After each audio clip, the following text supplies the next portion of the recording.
It's podcadzo. That's my favorite. It looks good. I actually like. If I could reasonably dress like this every day, I would. These are the clothes I'm most comfortable in. Honestly, I agree. Like, I love button-down shirts the most. They're the most comfortable. And like a jacket like this, it's like perfect. It's weight. like loose, It's not, but still warm. So warm. I love all the pockets. It's got interior pockets. Keep my wallet and shit in there. Have you ever seen Sam Taylor on Instagram? He's the dude that has like the 40 fit. No. Oh, okay. Hold I on. don't think so. I gotta show you him because I remember one they were showing on your mom's house a bunch. It was a tailor who was like really obsessed with men's butts. And how they looked in I think it's probably the suits. same guy. I haven't seen it on YMH, honestly, and also after we talked about Tom Segura and kind of hating him, Yes. I kind of hate him now. Oh, no. You didn't ruin him for me. I Yeah. think I was maybe in a little bit of denial before, but yeah, they're both fucking awful these days. I can't get through an episode without being super annoyed. All they do is, dude, they play the victim so much while also simultaneously like mocking the whole world for also playing the victim. It's like, what? Yeah. What?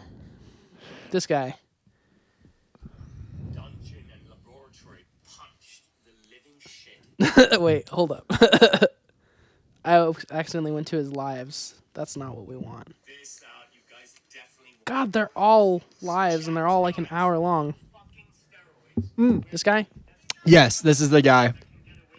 Yeah, this guy's awesome. You should go get a suit from him because I would his love suits to. are That'd be a honestly dream. his coats. was really good mostly, looking, yeah. The coats are super nice. And he's charismatic. Everyone loves it. Yeah, he can get away with saying some shit that I feel like most people wouldn't be Yeah. able to say. Yeah, for sure. No one like gives a shit. Yeah. It's amazing how some guys are like that. They just Like, they're above all of the shit. I often wish I was more of a character. I feel like if you're just such a character and you're like that guy, life's easier because that's just the dude but you are.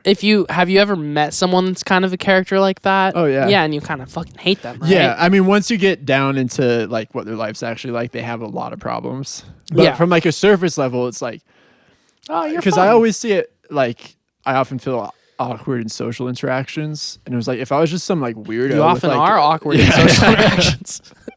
Don't I know it? Me too, baby. That's why we do a podcast together in the basement. Yeah, exactly. That's what you want in podcasters, or two dudes who can barely Freaks. talk to people. Yeah. What if we did something where we just talk with each other and put that out on the internet for other people to see? Like where we Wouldn't have that a be normal crazy? conversation. No, I mean like what we're doing right now. Yeah. Okay. Yeah. It was a dumb idea for us to do this. Yeah. But I love it. And I think people are really like We're it certainly too. not doing it for anyone besides ourselves. yeah. All right. Welcome back to Podcadzo, episode 3 of the Hip Hop Block. We were supposed to have many guests today. Yep. It's just Julian and I. Life happens. We do have this little guy joining us, though. He doesn't know anything about hip hop. I want to call him Clodzo. Clodzo. What's his name? That's what, I used Jurgen as a placeholder. Jurgen. I know. Jurgen's pretty good. Clodzo is pretty good as well, though. We'll see. By the end of the episode, we'll decide on something. But he'll be our little buddy sitting here. Yep. He knows a lot about hip hop, as you can Yes. tell from looking at him. Yeah. He's all about that Kanye West pre-Yeezus. Exactly. Yeah. Yeah. He likes the old Kanye. He likes old Kanye. Yeah. I miss the old Kanye. Yeah. Interestingly, this very old German guy does not like the anti-Semitism that he's been spitting lately. Which is good for him. yeah, He's a going very against the stereotype. Bavarian fucking fat guy. Bavarian. He's full of cream. Yes, look at that creamy little Yeah, beer a that little he's holding. creamy boy. Yeah. Oh, Jurgen. What did we do to deserve you? I don't know, dude. I love him though. All right, well, should we get right into Let's it? get or right should into we- it. All right, So, fucking okay. Episode 3. Whoosh. First episode was just kind of overview of hip hop. Mm-hmm. Introduction, what we're talking about. Last episode was the golden era, which was The mid golden 80s through pretty much 2000, late 90s. Yeah, late 90s. And then the next stage we're covering is the bling era. The bling era / just the kind of first 4 years of the 2000s, because I think the bling era technically goes further, and we'll probably go a little bit further, but this first block is specifically 2000 to 2004. So okay. Yeah. So real concise storytelling. time. And also quick shout out to the website raphiphoptimeline2000s.com or some shit like that. digitaldreamdoor.com digitaldreamdoor.com/pages/best_rap-timeline3.html. Memorize it. Write it down. Write it down. No, this website slaps. This is honestly, I was going through and making like a Word document that was basically just a timeline. And then I found this website and it already did exactly that. So we're just kind of going off that and also talking about shit that we like along the way. So Yeah. It's been fun doing this, to think about rap within our lifetimes and like the timeline of it. How, like, because you never think about how fucking close in time like Tribe Called Quest was to like a lot of the weird bling stuff that like a lot of the songs and albums we'll cover today, I think will like very much be the music of our childhoods. Like, yeah, totally. Because 2000 through 2004. Yeah, this is we all were shit. 8 years old at the end of this time. So like that's when I was like really absorbing music or starting to, and like thinking music was cool. And also a lot of this was on in like friends' cars or people's houses when we'd like go hang out with friends. And it was always like kind of on in the background. So I feel like, we have that nostalgic tie to this specific period. Were you an MTV kid? I was, but not really until later. And honestly, it was more VH1 when I got into it than MTV, because VH1 would still just have blocks where they would do nothing but music videos, like back to back to back. And MTV wasn't really doing that. I think by the time I discovered MTV, it was mostly just like reality shows and like Dear Dex Fantasy Factory and shit like that. Yeah. Which, I mean, I fucking love that and I watched the shit out of it, but Some of my fondest childhood memories was like in elementary school, like between first and like fourth grade, waking up early and turning on MTV in the living room before I had to go to the bus and watching the music videos. That's what I would do with MTV in the morning. VH1. Yeah. And like whenever I see any of those music videos that were on heavy rotation now today, it's one of the most nostalgic things I can do. And I thought that kind of that like media outlet was kind of dead, but I recently discovered Vivo TV, which is like the same exact thing, and they have a different channel for like each decade, which is super cool. Yes. I guess when I had like Xfinity at my old place, Vivo TV was one of the channels that just came with by default. And I used to just, if I wasn't watching TV and just hang around the house, just put that on in the background like all day long. Yeah, it's so cool. It's nice. I miss watching so many music videos, and it's what like people will say like, you know, the MTV generation was like 80s, 90s, and it was kind of dead by the time we were kids. But I was like very much raised on MTV. I would say like not only the music videos, but all the shows. I would like Rob Deer Dick's Fantasy Factory, Robin Big, Nitro Circus, all that shit was on MTV. Yeah. That's all I watched. I think I like probably gained awareness of music videos because of my parents showing me old music videos that they like had on DVDs and stuff. But then after that kind of like initial exposure, I just had a craving to watch music videos because I think it exposed me to a lot of music that I didn't hear at my house or like wouldn't have otherwise known existed.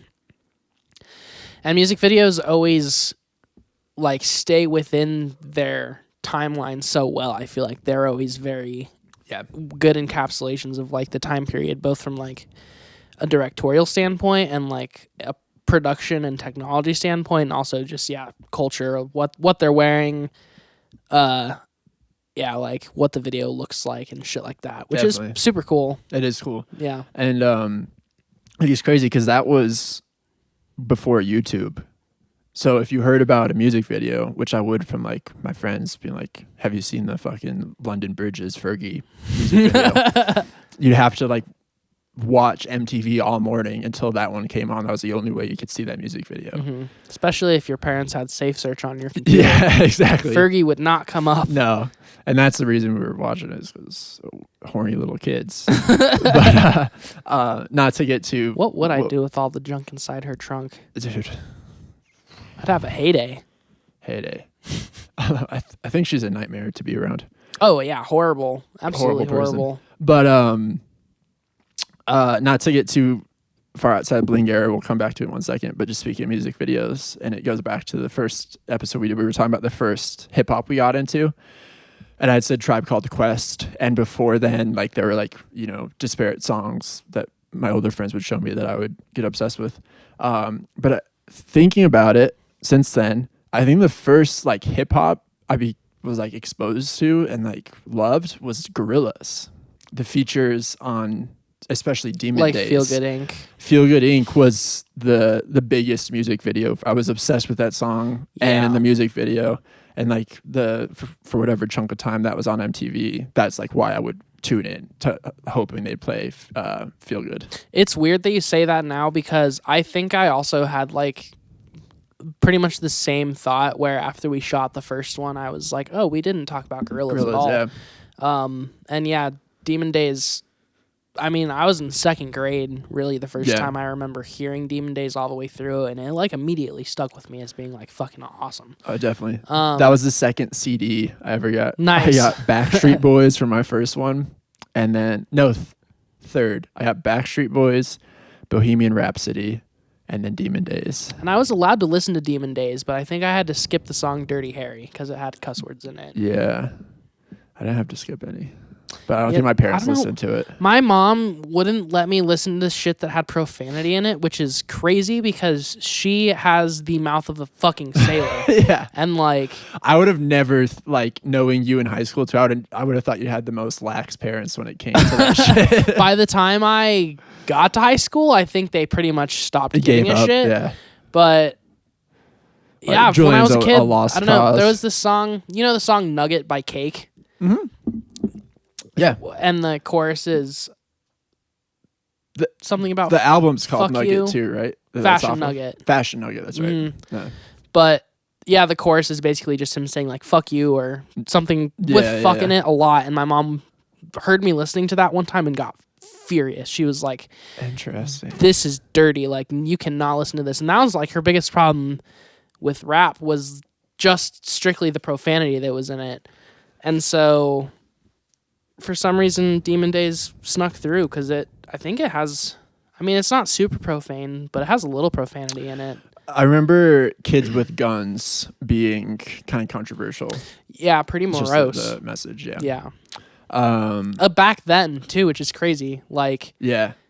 Oh, totally. But yeah. I guess that, post Columbine. It's still, post Columbine, but we hadn't had, like, I mean, I'm not going to go through and list all the shootings that hadn't happened yet, because that's so fucking sad. But like, that song was polarizing back then, and nowadays it's just like, it's just a song. Yeah. And I don't know. There's like Foster the People, Pumped Up Kicks. Got that, like, have you listened to the lyrics in that song? It's about a shooting. It's like, I remember the only time my parents were opposed to any of the music I was listening to was I went to Target one day with my mom and tried to buy an Eminem album. See, he's yeah, and my mom was like, "What the hell? Like you like Eminem?" And I had probably like never heard an Eminem song. I was like, "Yeah, Mom, Eminem's cool." My friends are gonna think I'm so cool. Cool. I think she let me buy it, but she was like, "I don't approve of this." See, his reputation like preceded him. Yeah, like you don't have to listen to Eminem, but you just kind of knew, like, oh, that's the guy that says the F word all the time and the other F word, and like, yeah. And my mom's from Detroit, and grew up. Eminem is 8 Mile, obviously. My mom grew up on 13 Mile Road, so damn, your 5 miles of separation there. Fuck up. Yeah, dude. Good for her. 13 miles a lot nicer. I mean, 5 miles makes a pretty big difference. I've been near 8 Mile. And have you been to Detroit? No, never. I really want to go to Detroit. Interesting city. Yeah. I go there kind of often because my family lives near there. And I'd love to go, to be honest. yeah, it's and like they keep saying the downtown's coming back. I spent Getting gentrified. I spent a chunk of time downtown earlier in the summer this year. I don't know how much it's coming back. I wouldn't want to live in Detroit probably, but I mean, it's a the same cool thing city. they always say, like, about major cities or even just parts of smaller cities. They're like, oh, we're going to revitalize it and it's going to come back and be better than ever. Yeah. There has to be, like, an ongoing structurally sound economy around that in order for anything to, like, take off. And I still don't think Detroit's quite there yet. Like, Indeed. And like what I like about Detroit is I like an underdog city, and like having Detroit pride actually like means something because it's hard to live there. Yeah. And there's a lot of bullshit with it. Like whenever people are like Denver, I live in Denver for the listeners. My address is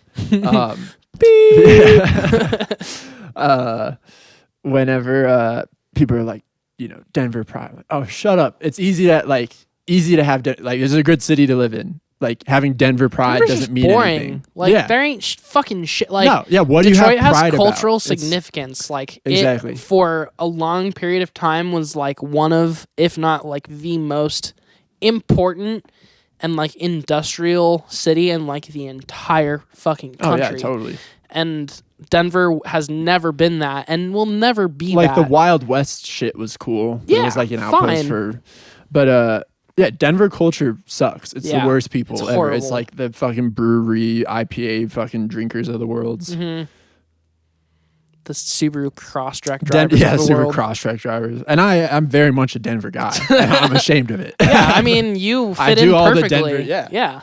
Yeah, I do all the Denver shit. There's and I nothing hate wrong it. with there's nothing wrong with getting into it and being about that life. Don't make it Just your don't pretend to personality, be though, something and, else. Yeah, and that this is cool. It's like Don't be like we're the most Denver is culturally privileged- diverse because we have like some black people and some Yeah. Hispanic people. It's like, nah, like there are multiple cultures there, which is cool. A lot more than we can say about like Fort Collins. Yeah. But like being culturally diverse means that like all of those cultures have like long lasting impact on the way that city like runs. And Denver is pretty much just a like white people city, just Well, like I say I live in Denver. I actually live in Aurora. Aurora. Yeah. Fuck. And Aurora actually is a very Aurora is very it's one of the it's like the diverse. refugee capital of the West, like a refugee haven. Yeah. So I do have A Town kinda pride. do. I like Aurora. We completely turned this around. I have no Denver pride, but like and people always make disparaging comments about Aurora. People- I've heard it all. Yeah. Saudi Aurora, fucking People paint Aurora in a pretty bad light. Yeah. But I mean, that's honestly just because of how culturally progressive it is. Like it welcomes so many different types of people. Yeah, it's a cool city. I do love Aurora, and I'm all about A Town. Honestly, Okay. that's my new personality. Well, cool. A Town pride. We Sweet. can wrap I'm this glad we episode up settled it. then. Yeah. Call it a fucking day. Yeah, dude. Collin feels good about himself again, ladies and gentlemen. I'm not some normal white piece of shit. I live in the most gentrified part of Aurora, really close to the Denver border. I've got something going for me. Yeah. I'm doing pretty good. Culture. Yeah, I'm cool. I've been to Europe too. You're Talk gonna- about a white haven, Yeah. Germany. I mean, yeah, but Germany's cool though. Germany's Germany's the fucking sick. It's the fucking shit. Okay. Should we talk about rap? Should we let's talk bring it about back. 2000s hip hop? Yeah, let's bring it back. So, where we were last time, pretty much, and we talked about some other stuff too at the end, but where we were last time was me and you talking about how we didn't know how important DMX was and how like Yes. early DMX came on. And then Quincy pretty much called us both fucking stupid for not knowing that. And rightfully so. We looked like fucking idiots the whole time. Like when we were talking about how like Lauryn Hill doesn't really get any the credit like, she "What are you deserves. guys And he's like, talking what are you talking about? And then it's like, oh, she won 5 Grammys. You're such occasional Lauryn Hill. Kind of like, oh yeah, I guess she does. Maybe in my household she Yeah. didn't. I guess because my parents never talked about Lauryn Hill. I Fuck was like, you, Mom. she's underrated. Okay, but yeah, so I thought that would be a good place for us to pick back up, mostly just because, and not to jump the gun too much, but DMX started a trend in like rap, or kind of brought back a trend in rap and hip hop that was just like underground, like super dirty, gritty rap. And that these days, like in the 2010s and 2020s, that shit is like really popular again. And I hear a lot of people saying that underground rap, or like that kind of like horror rap, is like new, or that like a lot of people are bringing it around for the first time. But obviously DMX in like the late 90s dropped his debut, and people pretty much right away called it like underground rap, and like attributed the qualities of that shit that made it unique to being like super gritty and super raw. So I just thought that was interesting. And I think as we go through like the 2000s, we'll kind of see that like underground shit become a bit more popular again. Yeah. Did you know DMX has 15 kids, or had 15 kids? Yeah, which is also fucking crazy. That is like, crazy. Again, I never was obviously like exposed to this stuff growing up, but I just did not really know anything about DMX. I like never heard anything about him until he died. Yeah. And I had no idea how much he was in like the cultural zeitgeist for like the entirety of the 2000s, basically. I remember a friend of mine, another older friend, liking DMX, and he played it, and I always, loved the X Gonna Give It To You. Yeah. Great song. And I mean, like, that's another thing, like, perfect example of a song I would have heard on the radio, or like heard my friends playing like a million times, but I never just like was like, oh, who is this? Like, what is this? This is cool. No, when he passed away, like the outpouring of praise reminded me, like, oh yeah, DMX fucking so really many rappers groundbreaking that guy. like I love now were like, this dude is like my number one influence. And it's like, oh, holy shit, I genuinely had no idea, which is crazy. Indeed. Because I like to think that I know a thing or two about stuff like this, but turns out I don't know fucking shit. I don't know shit about fuck. Yeah. As we're going through the timeline here, a little sneak peek for the audience. Alux, Austin Luxurious, has requested to come back on the pod to specifically Absolutely talk not. about. Yeah, I said no. I said, but good idea for this episode. We're gonna do it ourselves. We'll take the idea. You're never welcome back. We'll take some credit. Yeah. But he wants to do kind of a Southern hip hop focused episode. So let's keep that in mind as we're going through the years here. I would love to do that, because And I think it deserves its own episode. I would do like an entire episode for each Outkast album. Yeah, I know you will. Maybe we will. And that brings me to the first album that comes out in the year 2000 of note, which is Stankonia. And I think we all know this album. Like, this is a perfect example again of multiple songs from this album that would be on the radio, or that people would play, that you don't necessarily know that it's Outkast, but every time the songs come on, like Hey Ya, you're just like singing it. You're like, hey ya, and you like don't know it's Outkast. You don't really know what the raps are about, or like what is being said, other than hey ya. Yeah. And it's like super catchy, obviously just like nothing but hooks, and fucking crazy. It's a Hey Ya there could be a compelling case that it's the best song ever written. It's one of the most well-known songs ever written, for sure. And it turns out in that regard, I had been an Outkast fan for like years and years without even fucking knowing it, which is somewhat mind-blowing to me, because now in hindsight, I've gone back and like listened through the rest of their shit and also loved like all of it, where it's not like, oh, this is a one-off where they are a one-hit wonder. They kind of are, because that song's like way more popular than like... Yeah, and then, but they have Miss Jackson, which is like at that level almost. It is close now. Yeah. I think back in the day, Hey Ya was like the one. Dominated. But yeah, I just think that's super interesting. And I think it's cool that they are like proof that every time a record comes out, they're like reinventing the game for themselves and elevating it. And it's getting like notoriety every single time. So Indeed. It's funny, but I just said let's not talk too much about Southern rap, but want to get into it a little bit more. Were you like after your Outkast after you became a fan of them? Were you a Big Boy solo fan too? Okay. Absolutely, yeah. Big Boy solo shit and Andre's like. Yeah. I mean, there's not too much Andre solo shit, but I do. In a lot of ways, I tend to think Andre 3000 is like the best rapper of all time. I think he is the most innovative. Definitely.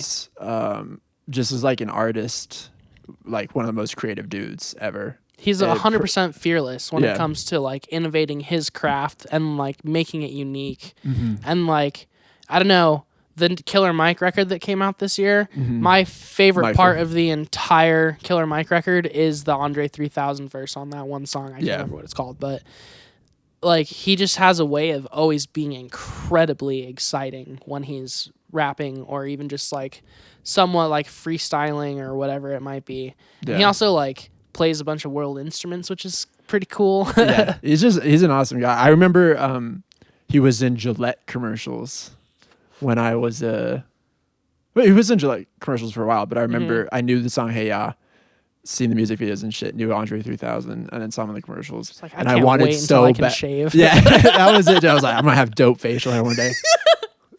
Rocking the goat. Yeah, but I remember thinking Andre 3000 was like the sickest dude ever when I was a kid. Yeah, I wanna he's be so that cool. guy. Yeah, And yeah, Big Boy also like. So I think in a lot of ways, Big Boy and 3000 were like the perfect duo in a lot of ways that like you couldn't really have like predicted or planned that they would play off of each other so well, but their styles complemented each other and the things that they rapped about even complemented each other so well. definitely. And their voices sound similar. They just like they're a fucking dream team. They are. And rip Big Boy. Great Big Boy, indeed. That was a sad one. Because it took me a while to get a discounted Big Boy. I never really listened to his solo stuff.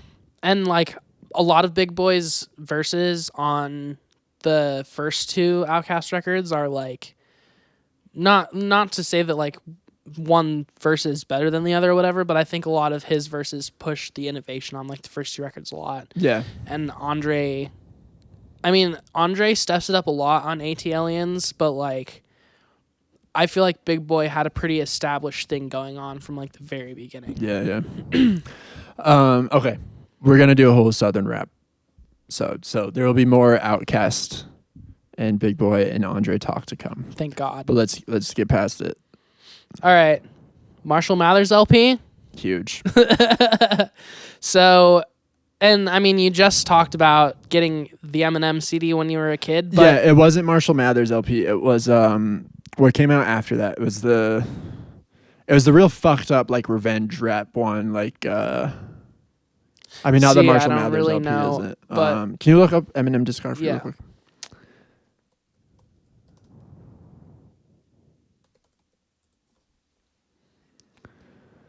oh, the Eminem show. Yeah, it was the Eminem show. Okay. That's the one. Yep, 2002. Yeah, I that probably one, bought it that a couple record's. years after. I but- forgot what that one was called, but the cover. I remember the cover. This Yes. has so many. Yeah, this has so many. Fucking crazy songs on it. Yeah, cleaning out my closet. Oh, it's man. Oh, say what you say. It had Haley's song, White so he gets a little America. bit emotional on this one too. Yeah. A little personal. Soldier, Curtains Close. Yeah, this album's intense. So I guess the question I was gonna kind of ask and not be super basic in my question asking, but how big of an Eminem guy are you / were you? Because like I personally give him the credit that he deserves for being a great rapper, but I don't really like his music that much. Yeah, it was a very short phase I went through of liking him. But yeah, same thing. I mean, there's no denying that he's incredibly talented. Yeah. And was at the bleeding edge for a while. Totally. I think that he's kind of like, and have this conversation a lot with my friends, especially lately as we're getting older, but like there's the type of music that you can listen to and feel good about because it's like super technically impressive. And then there's the type of music that you can listen to that makes you feel good just because it's like simple goal is to like make you feel good regardless of simplicity or repetitiveness or whatever. And Eminem is like the side of rap where you're impressed by technical proficiency and like speed, flow, rhyming, ability to put words together and all that crap.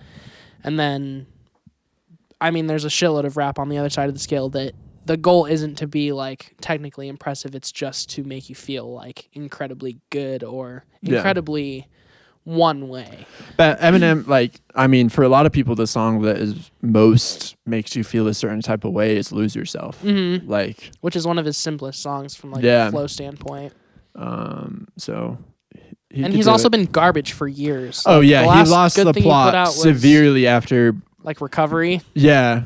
And half of Recovery, or probably more than half of Recovery, is pretty horrible. Like, I don't think I've listened. I mean, I think before Recovery, and I didn't listen to any of his music after like 2006 until Kamikaze came out in 2018. And Kamikaze has like that rip-off Beastie Boys art. Yes, I know. Look, even now when you pulled it up, I was like, why is a Beastie Boys album in here? I did think that was a weird choice. Yeah. It's not like paying homage to the Beastie Boys, really. It's just kind of like stealing an image. But whatever. Okay, so that's enough of that. Jay-Z puts out the Dynasty Rock a la Familia album, which is... Yeah, that's on the Rockefeller Records label. Never been a Jay-Z fan. Really? And I think that that's honestly super fair. His rap... And I think he got a lot of credit early out the gate for his rap being super narrative and like first person point of view and just like stream of consciousness almost. But I mean, like all of his rap is pretty much exactly like that until he starts doing like pop radio shit. And one of the like I've now mentioned a couple times, like when I was young, just getting obsessed with certain rap songs without being a rap fan. And New York State of Mind is one of the ones that stands out where I like had that one on repeat all the time.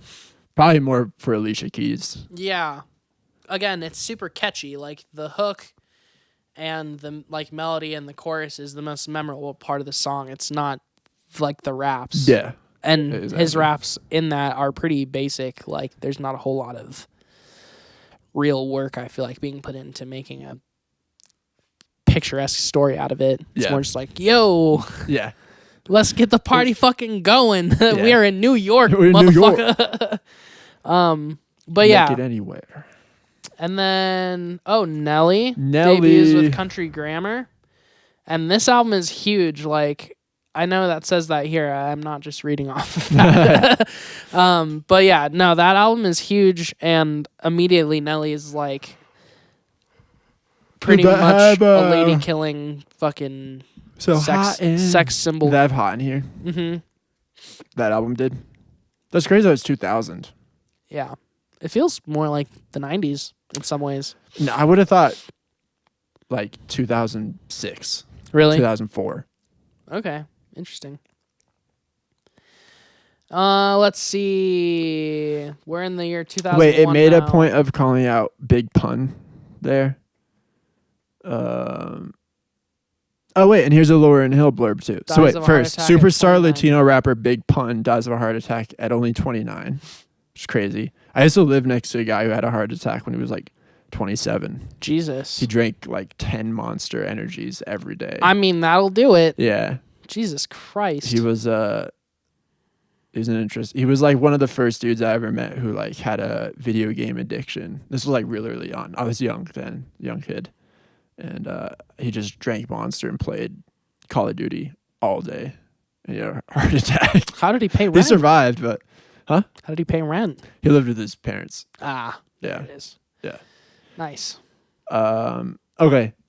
Shunning fame in the spotlight, acclaimed MC, singer-songwriter Lauryn Hill goes into self-imposed seclusion. Dun, dun, dun. All right. 2001. We can skip all Significant that. year in the world. That's all just P. Diddy drama. And then, let's see. Oh, here we go. Aaliyah dies in a plane crash at 22, which I remember not reading about it because I definitely wouldn't have been able to read about it when it happened, but I remember hearing that happened probably That's crazy, later. 22. And then The Blueprint came out, Jay-Z's 6th album, and The Blueprint is like pretty huge. I don't know. It's so big that in a lot of ways, I always think that The Blueprint is his first album or like his second album, but it's actually his 6th. He gets like a lot of credit for The Blueprint, and also Nas is on it. No, it's a verse aimed at Nas. Or yeah, It sorry, starts a that's what I beef. meant to say. Yeah. Nas is mentioned on it, Uh-huh. and Nas releases like a whole album in response to that like call out or whatever. Yeah. Like, And the entire Nas record that comes out is just like a flex tape of him trying to show like, here's what I've got to prove that I'm like the best rapper of all time. as And then they just start attacking each other. as much although I said, I've never been a Jay-Z fan, I obviously like don't think he doesn't deserve the place he has in hip hop, but it is funny for like Jay-Z, who I wouldn't say is the most talented guy when it comes to flow, whatever, to start a battle with Nas, who's I mean, you said Andre 3000 is maybe the best rapper of all time. I think Nas is up there too. Always my answer when I have like an immediate answer. Nas is definitely like, in a lot of ways, probably the best rapper of all time. And not to like throw stones now that it's been so many years or whatever, but like Nas put out like 5 albums this year. Yeah. And Jay-Z hasn't put out anything since 444. Now all Jay-Z does is cheat on Beyonce. Now all he does is grow out his hair and go to art museums. Which is a sick move. Yeah, well, I mean, sure. I honestly don't really ever care if there's another Jay-Z album or not, but I would love it if Nas kept putting out albums like 2 or 3 times a year for years to come, because like King's Disease 3 and Magic 2 and King's Disease 2, like all those albums, like I listen to them regularly. And this is a dude who is in his 40s, not like that says anything really, but he's as 50 far as now. rap goes, he's like, older, if you will. And he's still like incredibly relevant and innovative, and like, I mean, every album he's like slightly reinventing his flow and like adding new things that he somehow has like never rapped before or rhymed before, and it's crazy. Like he puts a lot of work into it, clearly. So let's step outside of this for a second. We've gone through 2 of the years in this bling era rap era. What makes this bling? What do you think? Like, why is it referred to as the bling era? And I think, honestly, like, the dude that best exemplifies that is Jay-Z. It's Jay-Z, yeah.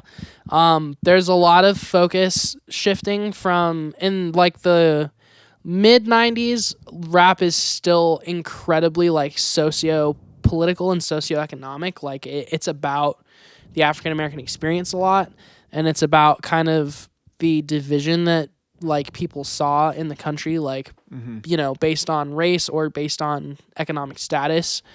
And then in the 2000s and like very late 90s as well, you see some rappers come into the fold and get really famous purely off of the idea of rapping about status or like cultural influence, or even just like just rapping about their current status like in the world. And a lot of it is kind of like seen as flex rapping or like braggadocious rapping, where it's just like, I got cool shit, I got the best shit, I got the nicest shit, you don't have it because you suck and I'm cool. Like, that's the attitude. And bling rap doesn't necessarily personify flex rapping, but it definitely personifies like the idea of being elevated like in status by like having nice things, if that makes sense. Yeah. Like cars are a big part of it, jewelry is a big part of it, clothing, things like that. And you even see like a lot of these rappers or people who start out as rappers in bling rap become like business moguls after the fact where they build themselves into a lot more of like a brand rather than just an artist. And Jay-Z has done that. Obviously, I'm not a businessman. Kanye I'm a West business has done man. that. Yeah.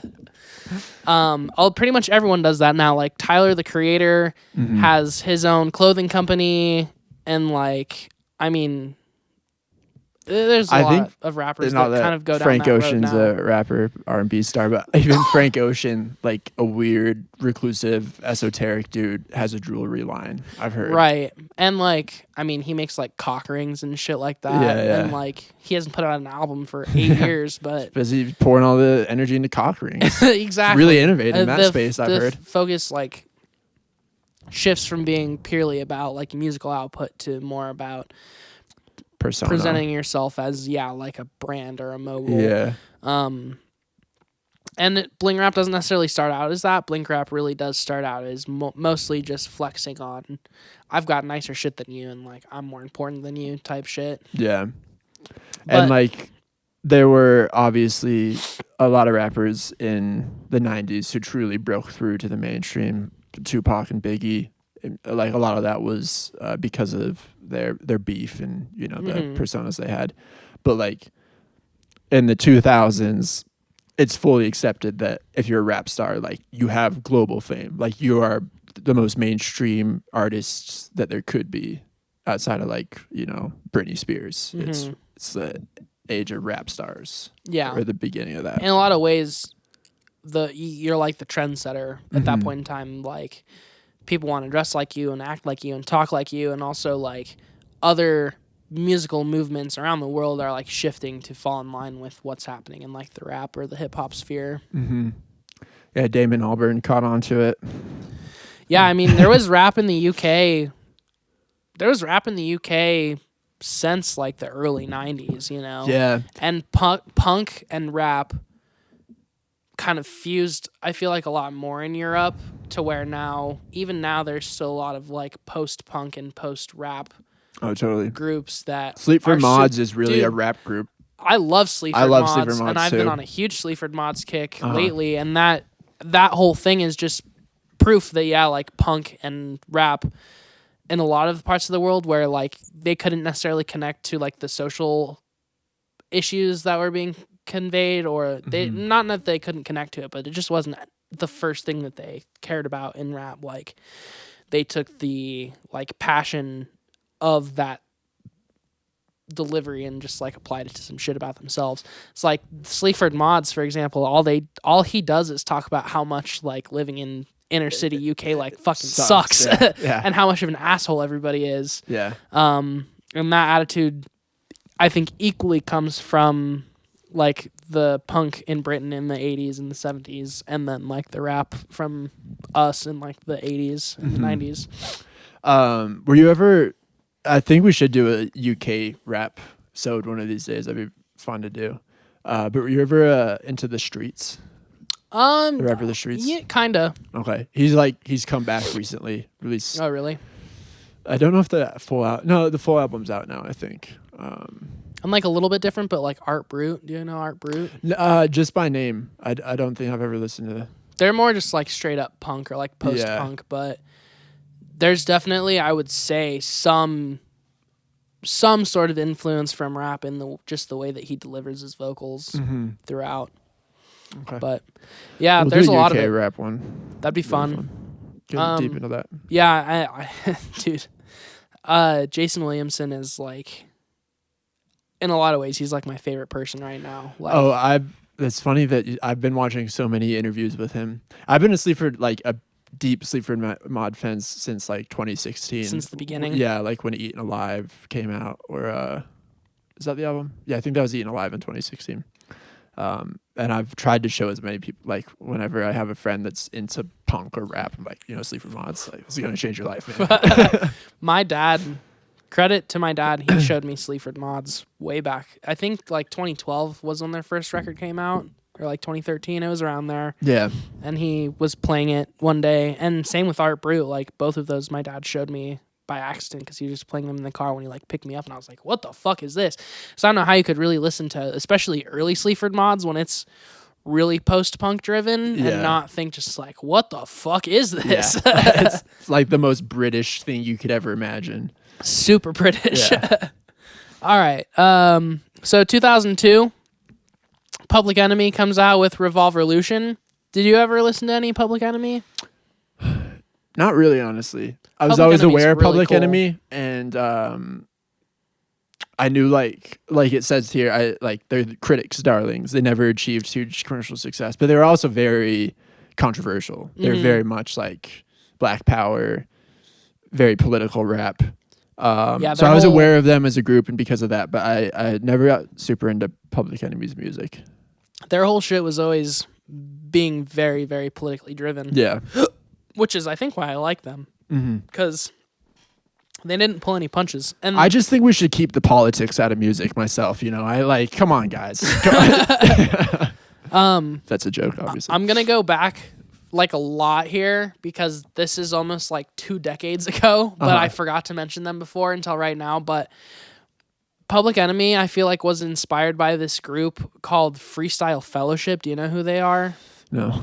So basically, when in the 70s, when hip hop was still like brand new, there was a group of MCs that gathered together at clubs, and they would essentially just find a DJ and then rap freestyles over whatever DJ was playing, and their entire focus was on like lyricism and being like as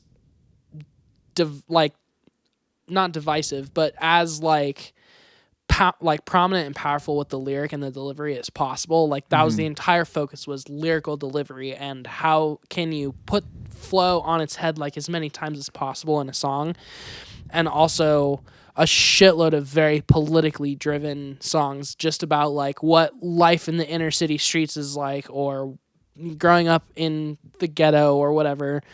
And they kind of early on started having like a lot of like freeform jazz influence. I'll also play you some of their shit. Sick. It's fucking crazy. What's it called? Freestyle Fellowship. Freestyle Fellowship. Yeah. I'll check it out.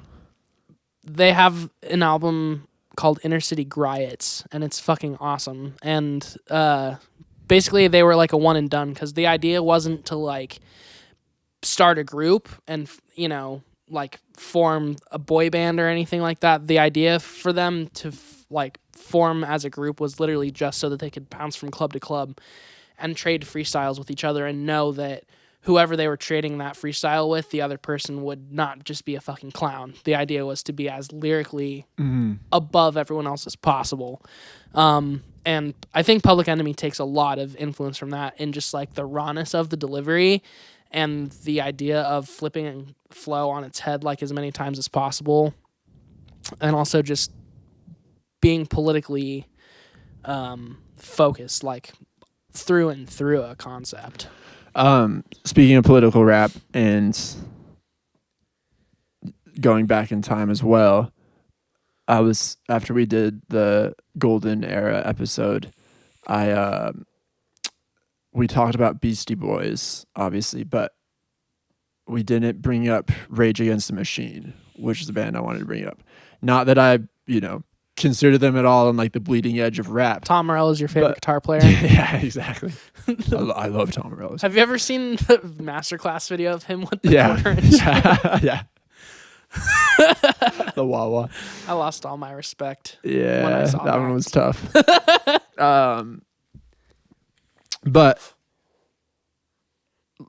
like, if anything, I think Rage Against the Machine solidified like rap into the mainstream a little bit more. They were this like one of the biggest rock bands in the world, essentially, and like Zach De La Rocha was essentially a rapper. Yeah, and rap rock also could be taken seriously, because I think a lot of rap rock, especially in the 90s and 2000s, got grouped in with like the nu metal wave that was happening. Right. But Rage Against the Machine was never like nu metal. It was always pretty much just like punk and post punk, but like with the guise of like street talking, street rapping, like shit like that. Yeah, definitely.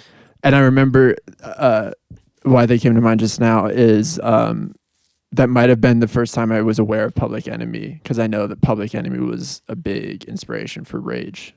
Yeah, I remember. Zach De La Rocha said that Public Enemy was like his favorite rap group at one point. Yeah. That was probably a long time ago, but yeah, and also like, kind of irrelevant, but Killer Mike.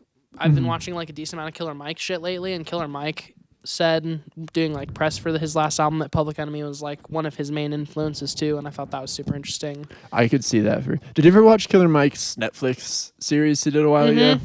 I thought that was amazing. Really good. Yeah. It's really, really good. He's such a charismatic dude. And Yeah. like such an he's so fucking smart. Yeah, and it's like all just such a good speaker. Yeah, it's all just driven by the want to like, or the desire to make himself know more stuff, which is crazy. Like a lot of people I feel like that make shows like that, their goal is to like try and just be like an interim host to like get you more information, but you can tell when you're watching that shit that he is learning himself and that you're just like a byproduct of watching him learn shit, which is cool. Totally. I'm not a gun guy at all today, still largely anti-gun, but he was the only pro-gun person I've ever listened to that really made me like reconsider my position on it, or I mean, pretty much I think the only people that should be able to like open carry or have any sort of Second Amendment rights are black people, because specifically rappers.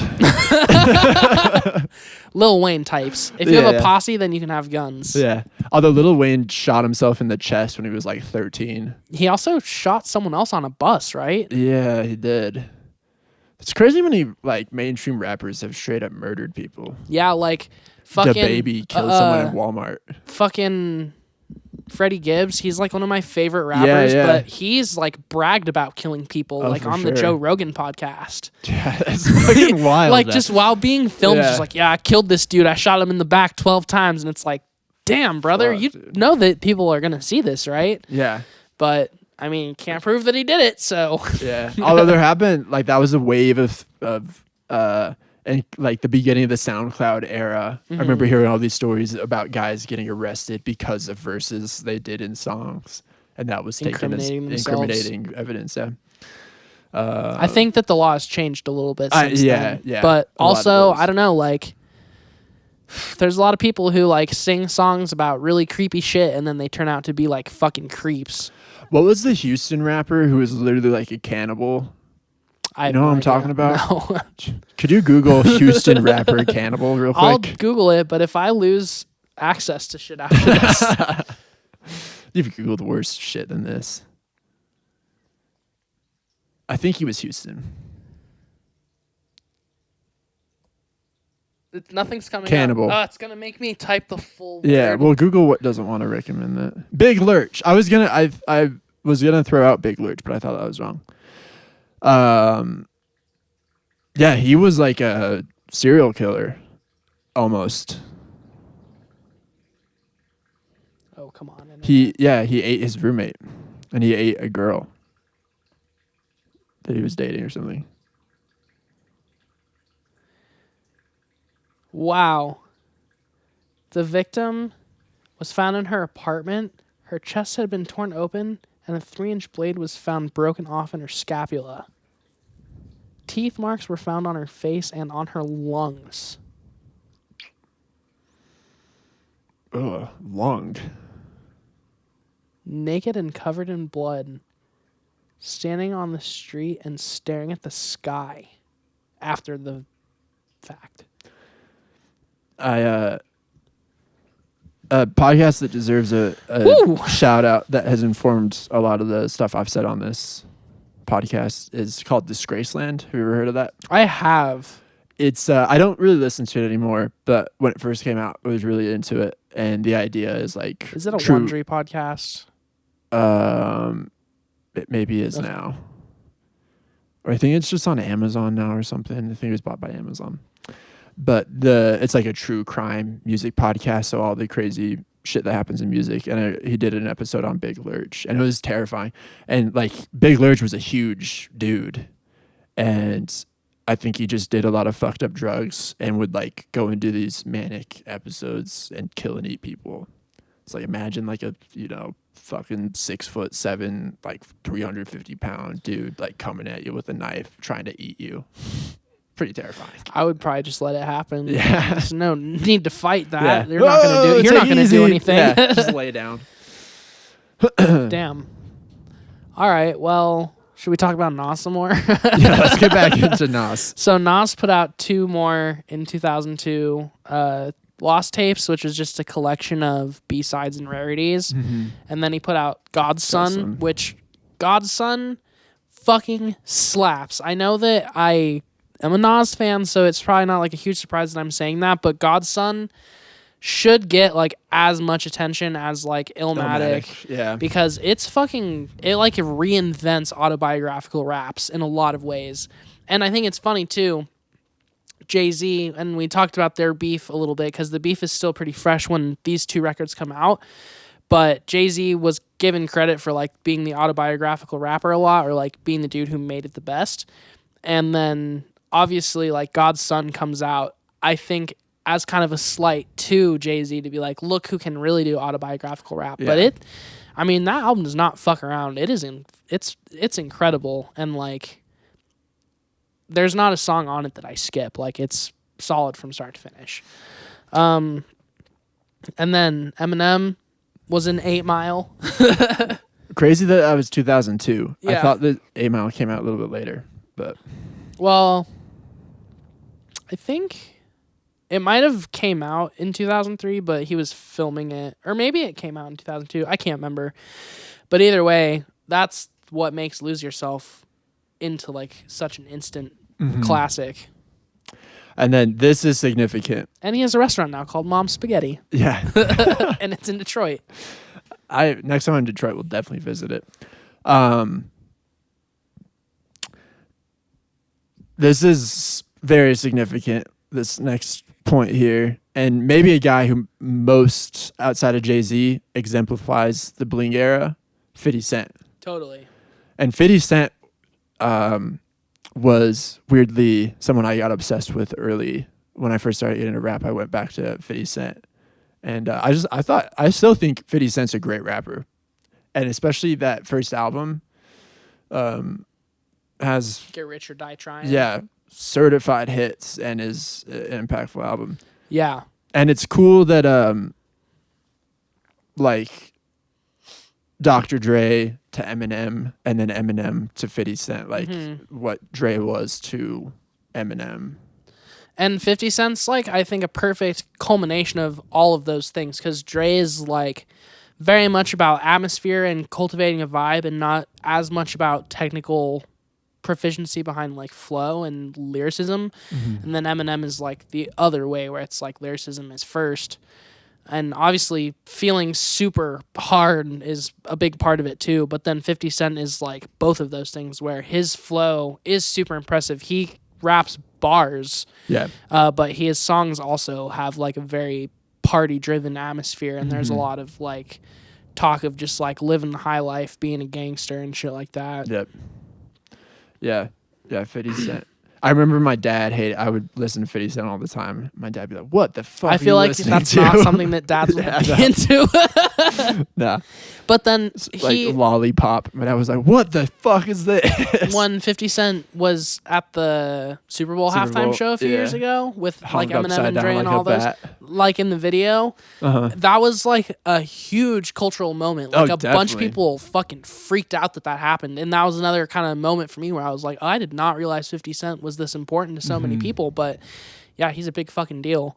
And he's iconic. Like, I think he's one of the living legends of like the 2000s rap era. Definitely. Like, and he has a fascinating life. Yeah. Because the dude is like been broke. Didn't he have a reality show to too? Rich to broke like 100 times. Like he just has a knack for losing all of his money and then getting it back somehow. Yeah, that rings a bell that there was a reality just thing. An with MTV special. I can't remember. It might not have been like an ongoing show. He had to have done a Cribs. A Cribs, probably.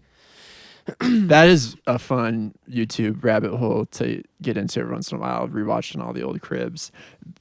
back to MTV, that was a big one too. For me. Cribs, Cribs, yeah. whenever Cribs was on. Cribs was crazy so to me because excited. still when I watch it now, I'm just like, why the fuck do you have that? But back then it was more so just like, I didn't know people lived like this. I didn't know that this was like a lifestyle choice. Yeah. That people made so often. To me, I was just like, this is very achievable. I'm lavishness. sure I'll live like this one day. Yeah, I'll have a closet just for shoes. Yeah, exactly. And I'll have a garage that has 40 cars in it. I don't even like cars, but I guess I'll end up with like 20 of them, which is what people do, it seems. Okay, so at the end of 2002, Missy Elliott puts out Under Construction, which is another banger of a record. And then Jam Master Jay of Run DMC is fucking murdered. Wow, I guess I knew this, but I forgot that he was killed. Yeah. It was like 37 years old. It was a big deal. Like a lot of people. Do you know why he there was was, killed? I think it was I think it was like he was mistakenly killed, if I remember correctly. Yeah, I'm gonna Google it on my phone. But yeah, I'm pretty sure it was like a drive-by, but it was an accidental drive-by. And then 2003, we just talked about Get Rich or Die Trying, but huge. fucking shout out. Snoop Dogg, well, you're looking that up already. Snoop Dogg becomes a pitchman for AOL, Nokia, and XM satellite radio. So I guess this is the beginning of Snoop Dogg becoming a businessman, a mogul, where he transcends gangster rap and becomes the pop culture figure that we know him as today. Just for the record, he's still doing that because like 3 weeks ago, I bought a Snoop Dogg vape. Oh yeah, for sure. Dude. I've probably bought into so much Snoop Dogg branded or endorsed shit in my life. I remember when he turned Snoop Lion was when my peak stoner high school phase, and I think I bought a Snoop Lion T-shirt at one point. And then, well, I won't get into that. Anyways, we'll keep going.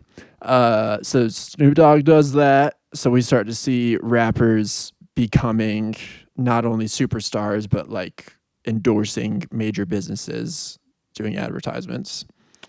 17 years after Run DMC recorded My Adidas, Nike signs Nelly to a lucrative endorsement deal. Reebok gives Jay-Z and 50 Cent their own shoe designs, furthering hip-hop's commercial, cultural, and economic dominance of the youth market. So 2003, it is solidified in the DNA of American culture. And it's, like commercialized on a big level, which I think now, like, rappers or athletes or people of influence having their own, like, shoe line and shit like that is super common. Yeah. But when that happened, that was, like, groundbreaking. Like, oh, for sure. It hadn't really been done before, except for, like, the occasional athlete. Yeah. I wonder if it'd be interesting to look up those Nelly designed shoes or Nelly inspired shoes. Source Magazine. I'm aware of Source Magazine and know that it was significant and that there was beef around it, but I don't know a ton about the issue. And I thought that this was in the 90s that all the Source Magazine shit reached a boiling point. But this says, Source Magazine begins a heated feud with Eminem. Ray Benzino, co-owner of The Source and a bitter rival of Eminem's, releases a mixtape of Eminem 10 years earlier making racist comments in an underground freestyle. The Source unleashes a full media blitz attacking the rapper, whose career is largely unaffected. After months of controversy, Eminem issues an apology and receives the support of many rappers. And wow, for all those homies that are saying that cancel culture is like a brand new thing that we're dealing with for the first time ever. Source Magazine started it. 2003, this is happening, and this obviously all we've been doing really is kind of bringing up the fact that white people have been trying to cancel hip hop since the beginning because it offends us. Cancel culture is not brand new. This is a classic example of old school cancel culture where a dude that ran a publication didn't like an artist, so he went out of his way to besmirch the artist using his own publication. Campaign, and it obviously didn't fucking work because Eminem still can pretty much say whatever he wants. And like Eminem did issue an apology, I'm pretty sure. Yeah, it did. He said he issues an apology Yeah. and he receives the support of many rappers. But even Eminem and issuing an apology isn't what like smoothed this over. Like he would have been fine. And I think what's funny about this is that Source Magazine largely started to become, or it started to have a reputation for being like tabloid-esque after this, where it was just like a hit piece media publication and didn't really focus too much on actual fact finding. Yeah. And I think another important thing about this time period, and certainly like in the 90s too, but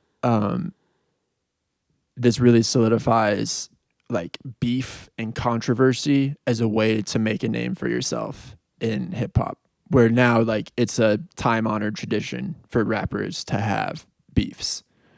And it's a very good way to get your music up the chart if you ignite a beef with a notable rapper at the time. Yeah. And then Outkast. another Outkast record, the one that is more of the split 2-disc. Mm-hmm. And then we have another Jay-Z album, the Black Album, his supposed final release. It's really funny that it says that. Yeah. Jesus Christ. What if, that'd be crazy. What if that was his actual last release? But yeah, so basically we're kind of just talking about what we were mentioning earlier, where Jay-Z announces his retirement from music to focus on being a businessman. So he wants to focus on clothing and design. He also is part owner of the Nets at this point. Mm-hmm. And I think when he comes back from the Black Album, he's a little different. Yeah. We'll just leave it at that for now. And then in 2004, Kanye debuts College Dropout, which I think we all know how that ends. And then Eminem puts out Encore at the end of the year. And went 4 the times Collision platinum. course. That's insane. Yeah, that's crazy. It went 4 times platinum. Yeah. Despite being leaked. Or it was almost leaked, right? Yeah, it was leaked. Yeah. I remember that being a really big deal because when albums were leaked back then, it was like a genuine thing. Like, yeah. People leak albums now all the time, and it's somewhat intentional. Mm-hmm. But leaks back then were actual, like, real hacks. And, like, I think totally. someone released, like, older... I can't remember the exact story, but it was either they released like older files for songs or they released songs that weren't on the album or something like that. It wound up being like a really big deal. And like releases then, like before streaming actually meant something. Like you had to have an impactful like release launch day thing. And you had to like, as a consumer, go out of your way to get that record if you actually wanted it. It wasn't just like, oh, well, I think I'll download it just in case I want to listen to it later. Yeah. Like, yeah. All right. Cool. Well, that's the end of our website here. And that pretty much takes us through the year 2003, through the year 2004. And so from here on out, we're pretty much just talking about like music from the mid 2000s up to now that we either like or that we think is important or that we just know is important, whether or not we like it or dislike it or whatever. And I think the other important thing to note is that kind of after this, we really see hip hop as an umbrella term stop being so divided into subgenre based on like region and location. Yeah. And it's more based on, or it's more split into subgenre based on like sound and production and lyrical style and content and shit like that. That's well said. I was gonna say some other thing that like this.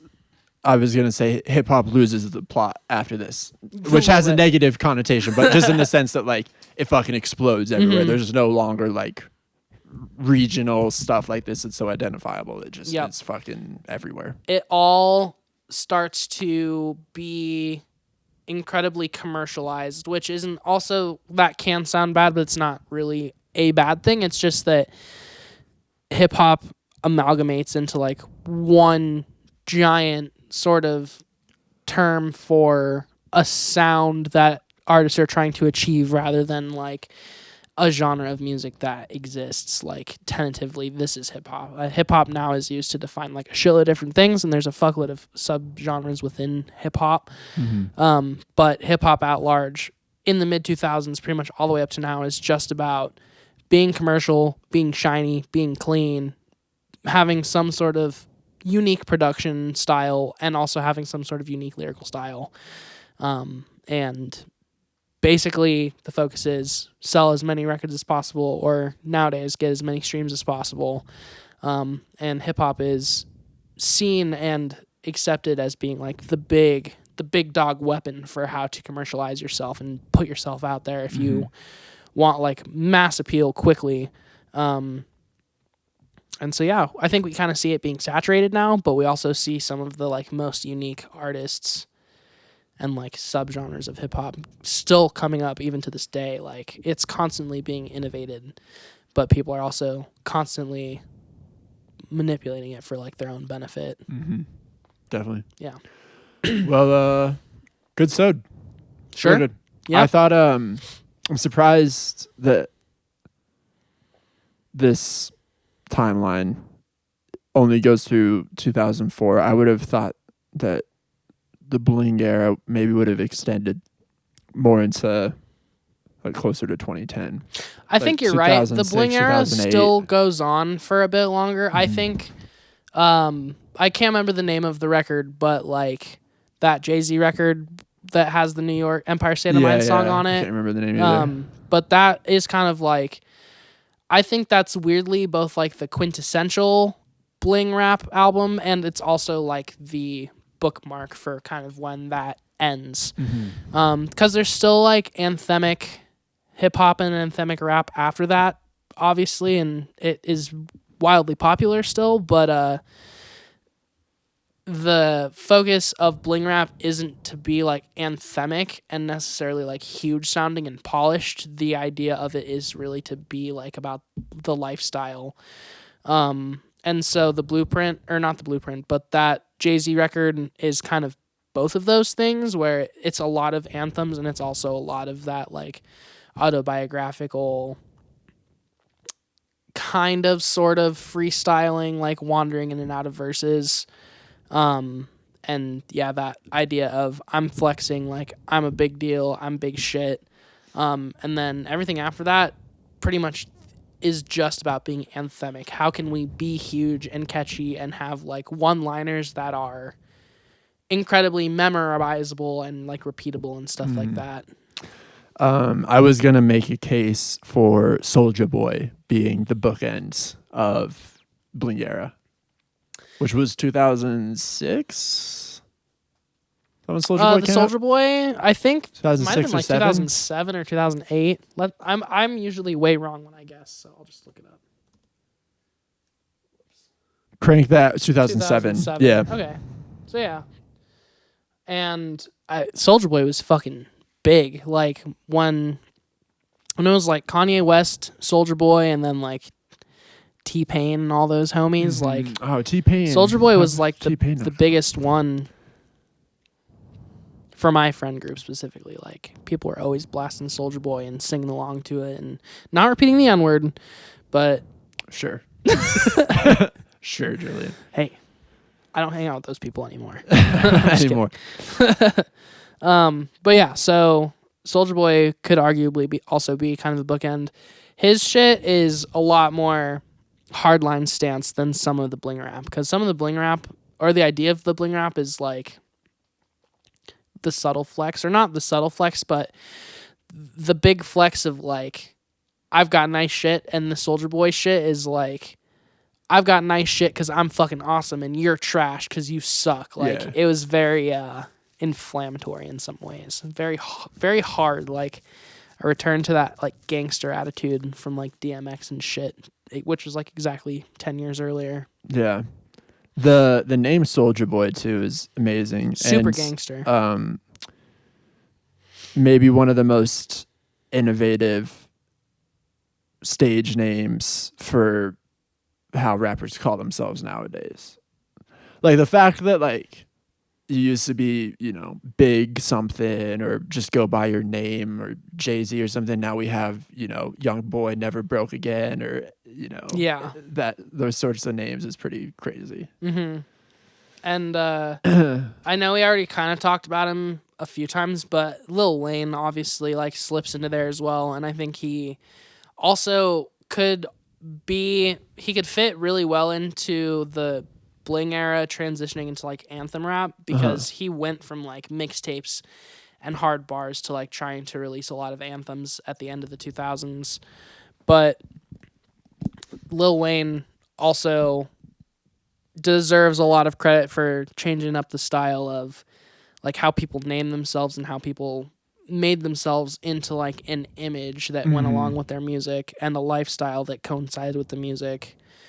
And also just putting like lyricism first. Like that was the most important part of any Lil Wayne mixtape, was the bars hitting as hard as possible. I never gave Lil Wayne like due credit for what an amazing lyricist he is. Yeah. I think we kind of discovered him, or like not that we discovered him, but he was peaking in fame in his like anthem era. Party club his music. party boy shit. Yeah. And that's when we were like gaining the sentience to make choices. And like I personally have always thought that that's like the literal worst era of rap and hip hop, is like the anthems and the party raps. Oh yeah, totally. 2010 through 2013. Now. Now truly. But like it'll be interesting to go in deep on that next episode. Yeah. Truly fascinating time. And we'll also have to do like a shitload of Earl Sweatshirt talk. Yeah. Odd Future in general. Odd Future, yeah. Damn. Yeah, we got a lot. There's so much music to talk discuss. about. Isn't it crazy? Yeah, we're trying to like be tunnel vision and focus on one thing specific, and we're still really not doing that very well. Music's the shit. It's pretty cool. So crazy how much of it there is. Mm-hmm. Yeah, you can pretty much constantly discover new shit every day for the rest of your life, and you don't even have to listen to new stuff. No. Like you can pick a decade and go listen to everything that was produced during that decade, and that would fill up a large chunk of your life. Yeah. But like going through this, like, people would come up in tangential conversations like, fuck, that deserves like a whole episode, honestly. Mm-hmm. Anyways, I guess we just got to keep going. Yep. We'll get them all done eventually. Yeah. We'll run out of shit to talk about one day. All right. Until then, tune in next week. Bye. Word.